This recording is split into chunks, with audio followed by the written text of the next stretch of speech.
State Park Visitor Center. And actually, I've been leading tours here before the building and before the park, so I've been around a long time. And if you don't know the history of it, this was really a citizens movement.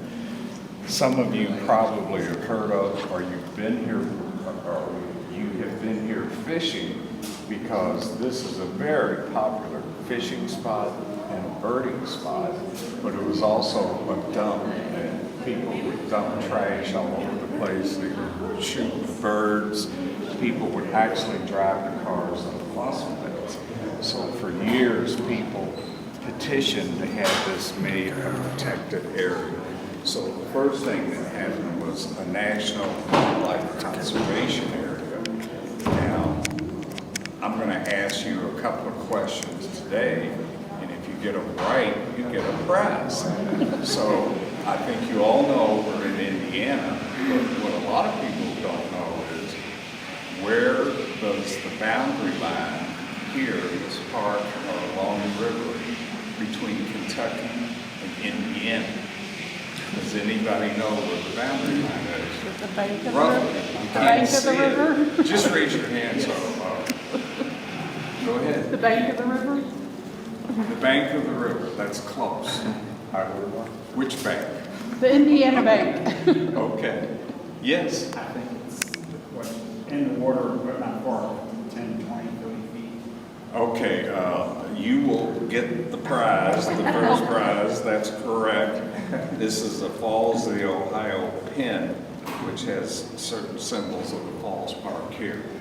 Kentucky and Indiana fought over for years and years, and the Supreme Court decided where it was.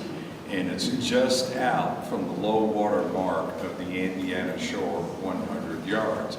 Of course, the trick is the river goes up and down, so they added the low water mark.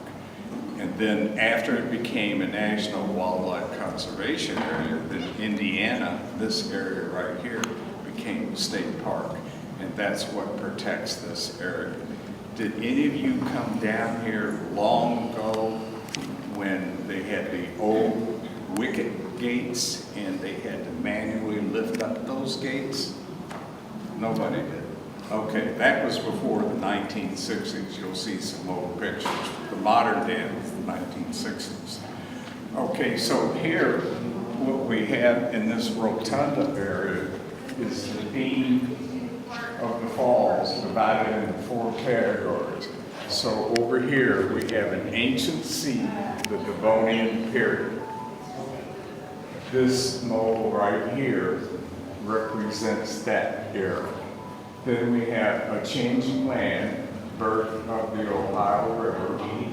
This mural and this one right here, I'm going to come back to these. They represent that. Converging cultures, that's this one. I'm going to explain to you what they are. Then the last one, the falls today, that also is depicted here. So this spectacular mural showed, well, what did this area look like before the European settlers came here in the early 1600s. So this is the original Falls of the Ohio, which is about 2.5 miles long. The river itself is 981 miles long. And then it drops here about 30 feet over 2.5 miles. Now, I don't have time to point out everything to you today. And by the way, you can stay as long as you want. There's a couple of movies that we can't see, and you can just go back in and watch them. So over there on the wall, that keys everything that is here today. So this is the Kentucky area. The boundary line would be somewhere in there, but a lot of these islands are now underwater because of the dam. This one over here to the left, see the little island? That's the sand island. And then all these little islands here are underwater because the dam basically goes like this, right there. So a lot of you know that Louisville started on Corn Island. So this is Corn Island. It's still in the river, it's just underwater. And that was the first settlement of Louisville, 1778. And it went underwater when they built the first dam, which is in the 1920s. So you'd have to be 107 to remember Corn Island. Now, under here, we have certain fossils that represent this area. I don't have time to identify them all, and if we have time at the end, we'll come back and we'll let you look at these. But the artist who did all this is Brooke White from Flame Run Gallery, which is over on Market Street. He has a business over there. And we had a national competition to design something to go in the rotunda. And I was on the committee, and we had all sorts of designs to compete for which one was going to be selected. And ironically, a Louisville artist won. So these are all fossils that you can see out in the fossil beds. This one confuses everybody. This one is the sun bursting with rays of energy. And when he was making all of that and putting them in, I asked him to number them. How many rays are there? Because when I have students, we look at these things and we take guesses. This one, the staff, a lot of the people call the grapes, but it's actually water drops coming down representing the falls. And this one is the moon right here, and then you see stars up there. Now, if you come over this way so you can see them a little bit better.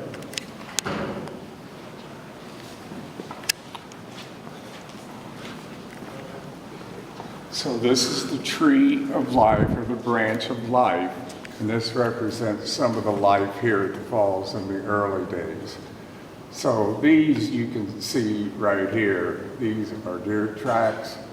These are mammoth tracks, and here's our mammoth right here.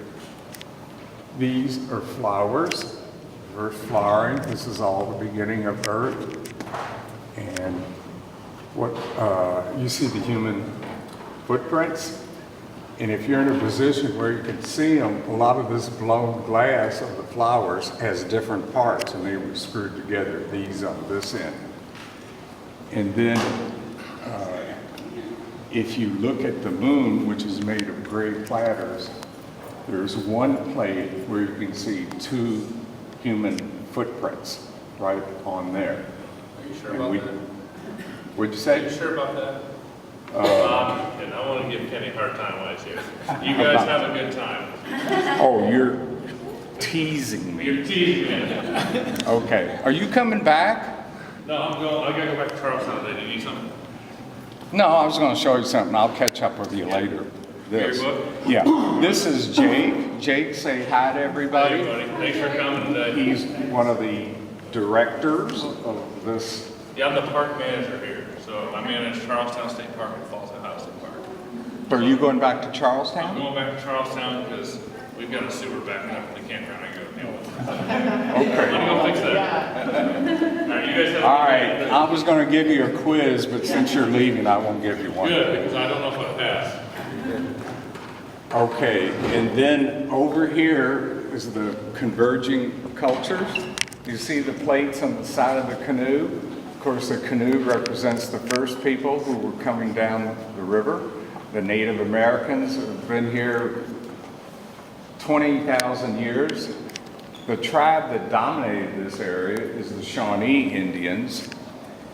And on the plates on this side, you see some designs. You might recognize a towboat there, Ohio River traffic. The middle one really represents water. And then the one on the left, the orange one, that represents some of the Native American cultures that were here for many years. And then the things that are hanging down, that represents ripples of water. Now, if you were here when it opened for 20 years, there was exhibits right here in the middle of the floor, and this was the key exhibit, the mammoth.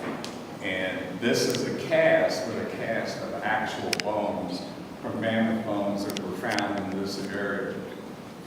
And when they started designing the new exhibits, they completely gutted the museum. They took out everything, redesigned everything. A few of the items that were here, I will point out when we go through the exhibits.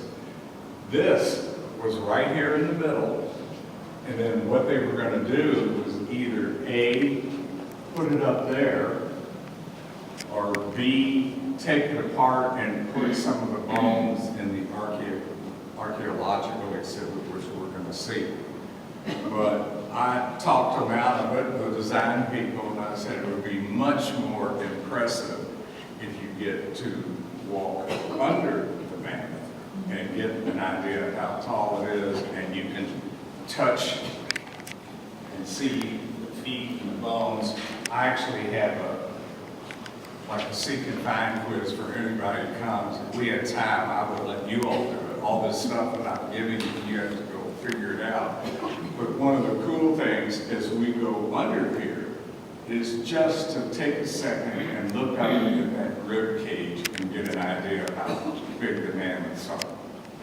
So this is just an introduction to this area, and we'll go to the exhibits. Oh, wait a minute, we're going to see the film next. So, do you have any questions about the rotunda while we're here? Okay, let me just go check on showing the film. Exhibits, they made this film. And you had to have, of course, special cameras to film a lot of that stuff. And a lot of it is computer graphics. And I remember the first time I saw the finished product, I loved the beginning film. I've seen it so many times, but when they go through space, there's a background noise. It sounds so mysterious. I love that. And when the dinosaurs come in, of course the kids like that, the dinosaur stuff. And in the beginning, what they try to do is keep the film to 15 minutes, like you do in national parks, and it's like the national park film. And it really shows you a lot in just a few minutes. Now they have public tours here all the time. Usually on weekends, they're in the afternoon. Those are free. And sometimes there's other tours. I lead some tours, and I used to lead a lot of tours to the outer fossil beds. I would point all that out to her if you were out on the deck, but you saw it in the film.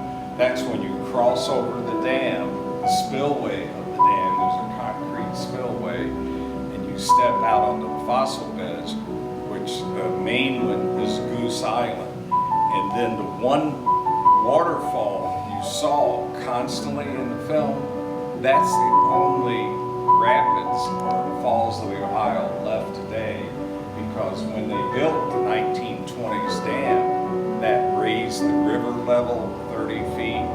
So a lot of that mural and the original falls you can no longer see. Now when we have droughts, a lot of times you can see the older fossil beds. So what they like to say here is this is the largest exposure of Devonian fossil beds anywhere in the world. That is, wherever you walk out on the tours, you're walking on ancient sea life. And then in the lobby, we looked at some of the fossils and the glass splatters. Then you saw the live versions here, and we'll see them in the exhibit. But all those exist at the falls today. You can see all of them, but some of them are really quite rare. And in the film, you saw the train coming over the bridge. That's the Falls Bridge. That's what most people call it. That goes back to the 1870s. So when that bridge was built, it was connecting the south and the north for the first time by rail in this area. So that was a big historical event in the history of all these cities around the falls. There's 6 falls cities. We have on this side Clarksville, Jeffersonville, and New Albany. On the other side, Portland, Shippingport, which was a man-made island, and Louisville. So the 6 falls cities. So in the filming, we spent a lot of time out on the outer fossil beds where the waterfall is, which you can see from the river observation deck when you leave. And the adventurous part was they got right into the water to film all those close-ups when they were out there filming. It gives you a real feel of the sound of the water in the original rapids. So in the early days, before the dams, the way you get through the falls, which is the only rapids on the Ohio River, is you had to either shoot the rapids, but you could only do that when the water was high. So when you looked out on the observation deck, you could see the channel of the river on this side. That's called the Indiana Channel. Now we have the Portland Canal and the bridges and all that, so you can't see the other possibilities, but there was a middle channel and a Kentucky channel. But this was the deepest channel. I don't know if this thing's going to start again. I'll just cover a few more things. And I'm going to tell you the story about the Shawnee Indians appearing in the film in an exhibit. That's another behind-the-scenes story. So does anybody have a question about the film? Yes, sir. When did the natives first settle in this area? Well, we have the Indians, many primitive tribes, Mississippian, archaic and that. So they roughly came to this area 20,000 years ago. And then in the film, they said the glaciers came down, the last glacier, the Wisconsinian glacier, which carved all of this out. That was 20,000 years, 15,000 years ago. So in modern times, there's a lot of debate on when the first Native Americans came over. They used to have dates set, but a lot of times in archaeology, they're finding out more things and they change it. So now, you all probably studied in school that they came across the Bering Strait area, there was an ice bridge. Well, they think now they also came down the coast and canoe-like boats, types of boats. That's pretty new. The Shawnee themselves, there are a lot of tribes in this area. Our parks are named after them: Iroquois, Shawnee, Chickasaw, Seneca. But the Shawnee were the dominant tribe, so that would be before the Europeans came. There's a debate about when the first Europeans came, like the French. And you'll see on the Louisville 2nd Street Bridge, it says the French explorer La Salle was here, but now most people don't think he ever came down that far. So when they came, that's, you may have heard, well, we'll see the leaders in the exhibit. We'll wait till we get there. Any other questions? What I'm going to do is, this is a book that I just finished. It's a guidebook. It's being printed now on the falls. So I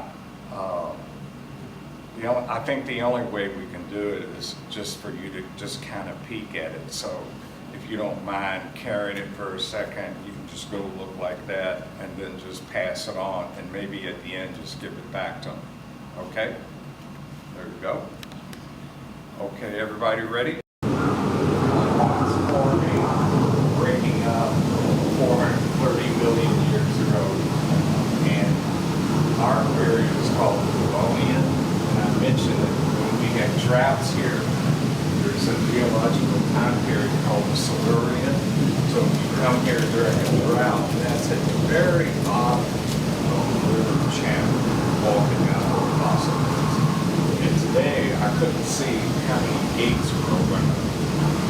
We've had very little rain here. The river's high, and that surprises everybody, and people forget. The Ohio River starts in Pittsburgh, and then you get all those rivers feeding into it, and they get lots of rain back up east and back north, so that comes down here. But when it's dry, you'll see as many fossil beds as you can see. And a lot of people don't realize that in the old days, before the dams in the 1920s, there were times when you could walk across the river. Just, it was so shallow you could get across. So we have 19 dams on the Ohio River today, and they essentially raise the river level. They do not control the floods. They have no effect on the floods at all. So when you go back out and you see those gates on the dam and they're open, that's controlling the water level of the river so that the barge industry and boats can go up and down the Ohio River. So before that, you would have to stop at the falls and wait till the river naturally came up. Then you could only shoot it when there was enough rapids. There are many boat wrecks here because the falls area was the most dangerous on the river, the rapids. So you got a pilot in Louisville. He knew the channels and would guide you through. One famous passenger was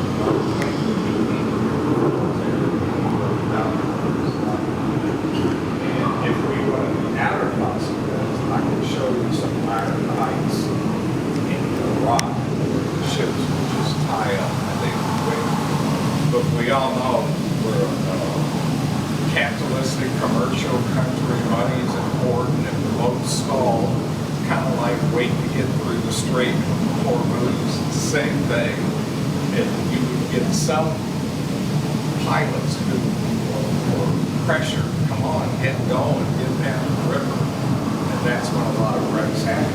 They make wrong decisions.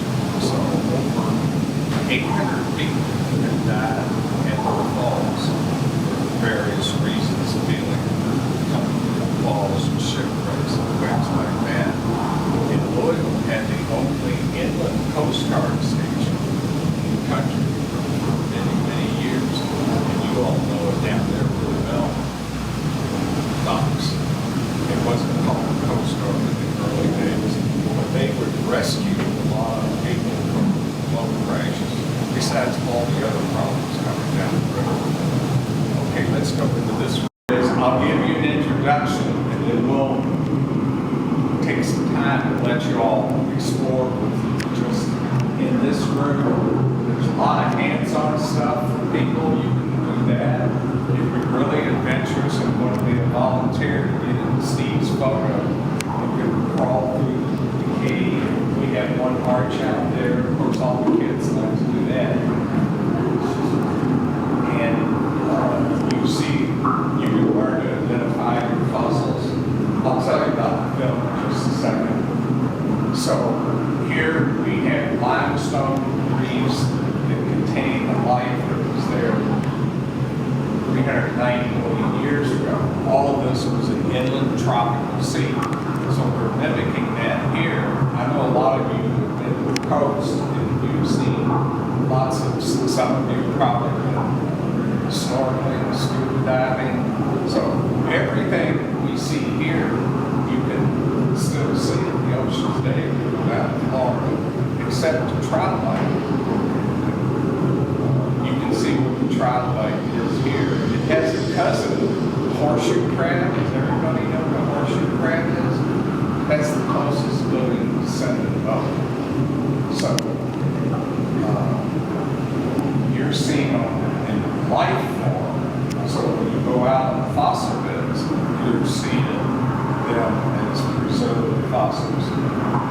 And this was in the film, the Kobe I've never seen this one, Kobe This one of the earliest fish on Earth that's extinct. And then you take a chance to look at some of the fossils that came from around here. You'll see there's some guessing games right here. You can tell some of the fossils here. This is a colonial coral. Most of the fossils we have here are from the coral family of many varieties. And this, the largest colonial coral, is on the outer fossil beds. And when I do tours out there, I usually have somebody measure it. And with students or adults, we won't do it today. I usually have somebody lay down on this. So I started talking and putting this in here because I thought it would be a great learning experience, especially if you get down and measure it and see how big it is. So we say colonial, it grew in a colony, so it's an animal. And you'll see lots of them on the fossil beds, but mostly in segments covered with mud. There's one that I found years ago on outer fossil beds that this is the actual photograph of the coral. It looks like that. Now, the film is kind of cool, so I'll just keep quiet and let you watch the creatures in the film. If you haven't already spotted them, look on the bottom of the sea, and there's a trilobite moving across the rock, across the fossil. I'll point out some things, then we'll give you time to go back and explore. So you see, this is the archaeological research, digging up answers. This is what you learn, where you learn what an archaeologist does. Kate Walensky is the model here. She's on the board and she teaches at college. And so, what I really like about this room is it gives you an idea of what a geologist does in time and layers, which we have here at the bones. And this is one of my favorite parts right here. See the different layers, how they mimic the bones, and you've got all these signs. When you have time, you can come back and see if you can identify them. So these are the geological layers. I've been an amateur archaeologist. There's places where you can go and you do what they do. One is called Pro Canyon Archaeological Institute out by Mesa Verde National Park. And you can take week-long archaeology courses. What I've learned out there, we actually dug in sites that Native Americans lived in 500 years ago. And what I learned about archaeologists, they get a lot of the volunteers to do the work. But the minute you find anything interesting, the archaeologist comes over and says, all right, everybody out. You've already found it, but they do the rest. Have any of you all done that? An archaeological dig? Well, if you find a place where you can do that, usually out west, those things are better. So this fall center, that was filmed there. And somebody asked me, you asked me about the fishing spot, right? Or was it you that asked me here? Kenneth, did you ask me where? Okay. Where they had the Indians fishing, the Shawnee Indians, that's called Fisherman's Point. When you go to night, you can find that. That was down there in the film, like everything else. And these pictures in the background, paleo, woodland, archaic Indians, all these photographs, we walk around the woods down there, give you that kind of prehistoric feeling. That was all photographed here. So just stay where you are and I'll point out what you can see.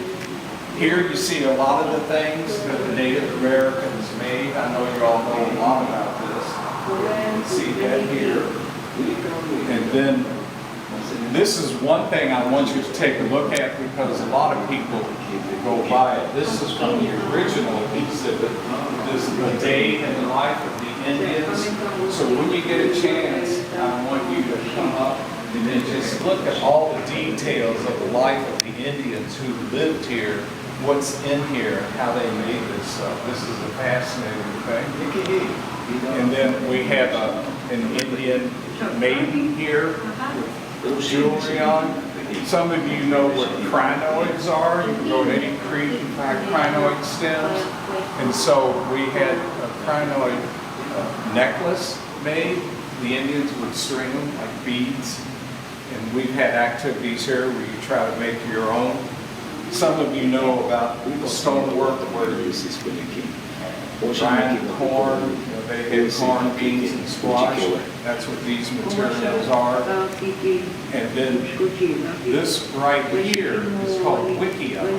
You know, in a lot of American films, you see the teepees, wherever in the Hollywood films. Well, they didn't have teepees in this part of the country. They had what they called mud and gobble houses made out of mud and sticks or something like this. Then inside, we have Native American items that they would have made and used in some of the Native American leaders. Now, the Shawnee, there are two you probably heard of, Pontiac and, oh, just forgot the other one. But they're inside there. So when we were first planning these exhibits, you'll see beyond this, in the historic section, there's a lot about George Rogers Clark, and there's a film about George Rogers Clark. The founder of Clarksville, Louisville, his cabin is at the far end of the park, except an arsonist set it fire and burned it down. And he got a lot of attention, and if you didn't know, he conquered more land than any other commander for the new country in the United States of America. This is what was called the Northwest Territory. You'll see that story coming in. So when they came back and they drafted the original exhibits, it was all George Rogers Clark, and I called negotiated within 15,000 years, and the Shawnee ruled this area. There should be something on the Shawnee. So they went back to the drawing board, and they put this Shawnee exhibit in here. And in the film, you saw the Indians fishing, the grandfather, grandmother. I don't think you could hear them talk because of the sound effects. But one thing that we put in was the Shawnee language. Now, most of the Shawnee today are in Oklahoma. And, you know, they were taking all the land around here and put on reservations there. And we worked with their tribal elders on all the research on the Shawnee. They contributed lots of information, some artifacts. They made sure everything was correct. And then those you saw in the film were from the Shawnee tribe in Oklahoma. So we worked with them a lot. And then one of the coolest things was when we had opening night to open the exhibits, the Falls of the Ohio Foundation flew some of the Shawnee Indians who were in the film and who helped with the exhibits back here. Like, you'll go inside here and you'll hear a small girl talking to her grandfather in the Shawnee language. I can hear it right now when you go in there. And then look at the pictures of the Shawnee here in the video. Go look at what you want.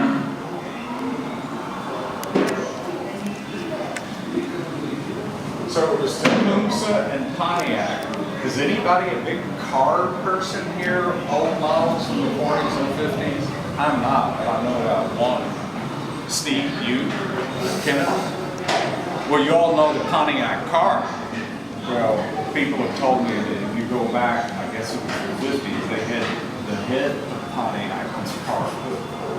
And it was named after the Indian. Now, you know, I think I'll offer this one up for another prize. This is your chance to win. Okay, you ready? If we had more time, everybody would win. We have Cherokee and Seneca all together, Shawnee and Iroquois parts. But those weren't the original names. So if you want to win a pen, tell me what the original names of the park were. If nobody knows, I'll give you a hint. Oh, by the way, the parks were formed in the 1890s here in Louisville, but they weren't with those names. I don't know if you count them out, but you're supposed to know. It's like he was a mayor. I don't know where Nick is. Where's Nick? No, it doesn't have anything to do with mayors. You want a hint? I think it was directional. Okay, the hint is the roads, the major roads leading to the parks today.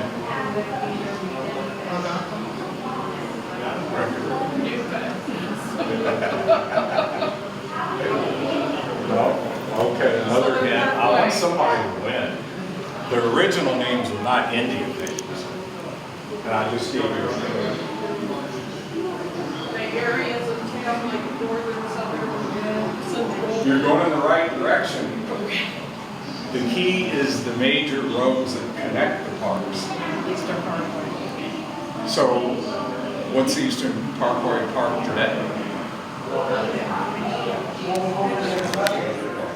Chairman? Okay, and the other parks would be what? So there's Eastern Park, Southern Park, Western Park. Okay, so the parkways, this is an English class. What's a parkway? It's a way to get to the park. Eastern Parkway, everybody get it now? So what happened? Why were they doing that then? The last battle with the Indians was Wounded Knee. If you don't know about it, it was in the 1890s. All the Indians were cast and cavalry attacked the Indian tribe and basically killed a lot of people. There was a best-selling book called Very Light-Hearted, Wounded Knee. So around the 1890s, that's when you had a lot of pulp fiction, books, stories about the Indians, Wild Bill Hickok, Buffalo Bill, and all that. And the Native American cultures were romanticized. So all across the country, things at that time were named after Native American tribes. That's how we got the Indian roots. Like you name things after Lincoln and stuff like that. Okay. Several people have asked me about Madoc the Viking, who's in the original exhibit. So here I was telling you about how George Rogers Clark was one of the most famous generals ever. This is this route. He came down the Ohio River. Here's Corn Island, where Louisville started. And then he started his campaign in what is called the Northwest Territory. And there's a tremendous monument to him, if you've never been there, a national monument in Vincennes, Indiana, where Vincennes University is. And it really is impressive. So if you ever go in that part of the country, you'll see that. So he conquered the British, and with that, he won the Northwest Territory, which in those days would have been Ohio, Indiana, Illinois, Iowa, parts of Wisconsin, and Minnesota. Did I get them all? Okay. So all of this was in the original exhibits, and that's when I said, well, you know, the Shawnee deserve to be here, so that's how we got that. So people that ask me about Madoc, you can read that the Vikings came to North America. We know they came. There's settlements up in Canada that are preserved. But the theory for a long time is up by Charleston. It's in Charlestown State Park. You can go up to the top, and there's overlooks the Ohio River Valley, and there was a fort built there. And that has been studied by archaeologists. So there are people that claim that Madoc, the Welsh Viking from Wales, came here about the year 1000 AD. And we do know the Vikings came up the Mississippi River in these settlements in Alabama and there, besides the coast up in Canada. So a lot of people believe that there's oral legends about Madoc, and he came here. So in the first exhibits, we had a statue of him, and we had to change the writing because you could call it a legend. And there's some people believe it. The first parks director believed that he was here, but most people believe that fort is in Charlestown Park. It's all gone. In the 1920s, the farmers just took the stones away and built walls in their fields, and that's what they thought was a Viking settlement. Most of your archaeologists will say it was a Native American settlement. The guy that did this, Art Gorman, you know who he is? No. He's married to Patty. We took a tour of Southwest County, the old historic home. what's his name, where the steamboat landing is. Farnsley Norman. Yes, Patty is the, Yeah, Patty Lynn. she's married to the guy that created Oh, okay. this. Oh.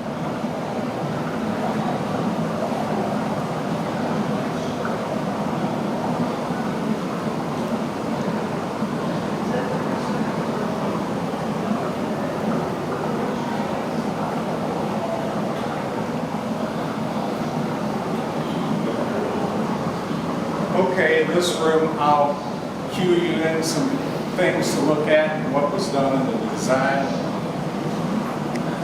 So this here should look like a familiar style of exhibit. It's familiar to all of you all. I've worked in museums before, and we used to call it museum on the wall. And that's when you had museums with stuffed animals and things and recreated. So the rest of the exhibits are the exact opposite, which is all over the country now. These are some of the creatures you can see here. The symbol of the falls is the great blue heron. You see it right there. It's one of the largest wingspans of the bird you have. In the summertime, in June, when the river's lower, you can sometimes see as many as 50 of them feeding. And then I was talking to somebody here telling them this is a big birding place. There's a lot of migratory birds come here the whole year. What most people don't know is if you come in the wintertime, there are many seagulls fishing here in the churning waters, all sorts. And most people don't know. You come here and you think you're in Florida or something. And then in the summertime, a wide variety of birds. Some of us in the tour have been talking about the eagles and the ospreys and sandpipers, just many different species. So this is old museum stuff. They're using stuff every day. Does everybody know that Audubon, who lived here for a few years and was at the falls all the time, instead of attending the family store, and you all know about him painting birds, does everybody know that he shot the birds and painted them? Yes. I didn't know that. Well, if you didn't know, I just spoiled your image of him, and I was going to tell you about Santa Claus, but I'll leave that one out. Okay, so yes, there are beaver down here. There are skunks, owls. I'm trying to think of some of the unusual ones that we see here. With my students, and we go to the outer fossil beds, we've seen some of these green turtles with water turtles. We have seen the beaver. Sometimes you can see them swimming out. They've had young down here. I haven't checked lately where have you seen evidence of the beaver. On the outer fossil bed, beaver have runs and they go in the water and they go to little hutches, and you've seen those. But I've been asked lately, there's a creek down from here, Indian Creek, Silver Creek, sometimes they make nests down there. This is your more modern exhibit where if you don't know about paddlefish, that's one of the most ancient fish in the world, and they're a protected species. A lot of fishermen illegally hunt them because the eggs, paddlefish, it's the basis of caviar in Asia. So that you're not supposed to fish for them without a license, and then you're limited. Now, gar, I think a lot of you know about the gar, but you can't help admiring them when you see them down here in the summertime fishing because they have these long, needle nose. If you go to Florida, they're all over the place. And so this exhibit, when we talk about what we wanted to show something besides the wildlife, and that's what humans have done in our planet to the water. The Ohio River was one of the most polluted rivers in the country. And lately, there's been some legislation and some funding going on trying to create a cleaner river, because that's complicated because you have so many towns on river, you have agricultural runoff. But this is what I tell people today. The river is cleaner now than it ever has been since the industrial age came because of all the changes in the river. Nevertheless, I don't think anybody here wants to go down and dip your cup. It is clean. And there's a lot of key species that you can see that are coming back in the river. I was trying to think of the name of the group that's doing it. They sponsor a raft trip all the way down the Ohio River where the public can participate. They only take 12 people. I tried to get on this year on a segment from Louisville to Evansville, but I'm on the waiting list. They do it in the summertime. This is one of my favorite exhibits. One of the most fascinating artists in this area is named Al Gorman. He does what we call it river natural garbage art. And I first met him down in fossil beds, and he'll create these sculptures like gold-worthy sculptures out of river junk. And it could be something built up like that, but he'll use anything that he can find. And here, his art piece, all this stuff came from the falls, and we all know the river is kind of like a jungle. But he does a program here now and then, where he brings in his big trunk, and he starts pulling out things, and everybody's fascinated. When I bring my students down here, we see just about one example of everything you see. The one that always gets me is the little doll baby. We often find doll babies, toys, and things. They're just washed up here. Always doesn't collects here. And then it gives you things like this. This is a good teaching device. And this stuff I hate. You all know what styrofoam is. That just stays forever. And the plastics, you all know about the plastics. Most of you know there's an island out in the ocean, plastic garbage floating around outside of our island. You all heard that? Okay. So when you get a chance, you can come up and see all the stuff. But the way I met him was, sometime when I would come down there, he would just build stuff out of glass bottles, fishing lures, and they were just sculptures. And the interesting thing, I got to know him over the years, is a lot of times he created a work of art and somebody would come along and just destroy it, just knock it all down. You know how humans are. So I always thought that was unusual. Here's some pictures of, you see a lot of my students here when we come back to the projects. And then one of the more famous falls guys, see the people crossing the creek? I trained the guy that did that, and that's when you go to the outer fossil beds, and you get to have that adventure crossing the creek. And then if you take the public tour, they won't go up to the dam. You can go anywhere you want in this park. And one of the cool things is to go up to the dam, and that's the old Falls Bridge, which has had many different names. That's the 18th century. And then, see the waterfall up there? The Corps of Engineers cut those into the wall to allow water to flow. Because on the outer fossil beds, it was just a concrete wall, and such birds as egrets flocked here by hundreds, and then they cut off the water supply and they left.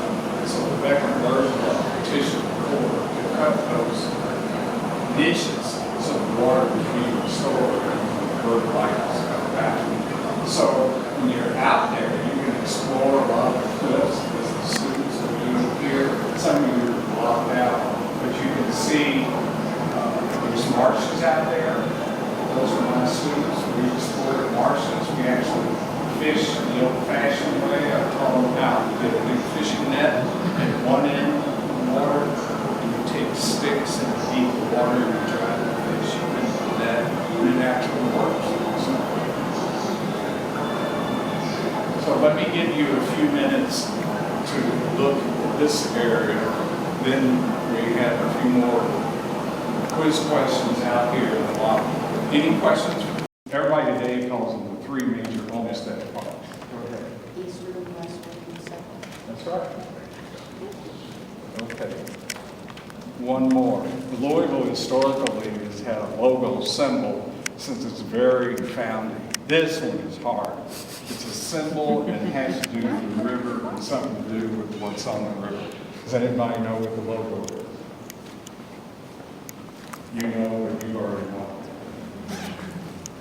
I'll give you a hint. It's a paddle wheel. It's a paddle wheel. The logo has to do With steamboats. with the Belle of Louisville. It's a paddle wheel. Still nobody? It's not a calliope. It is part of the bell. Who doesn't have a pit? Say it's a paddle. It's a paddle wheel. Say it's a paddle wheel. I was thinking. Nobody? Say it. Come on. Let's go. I'm sorry. The water wheel? Yes, that's it. Paddle. We'll call them the original ones. We'll call them paddle wheelers. Okay, there you go.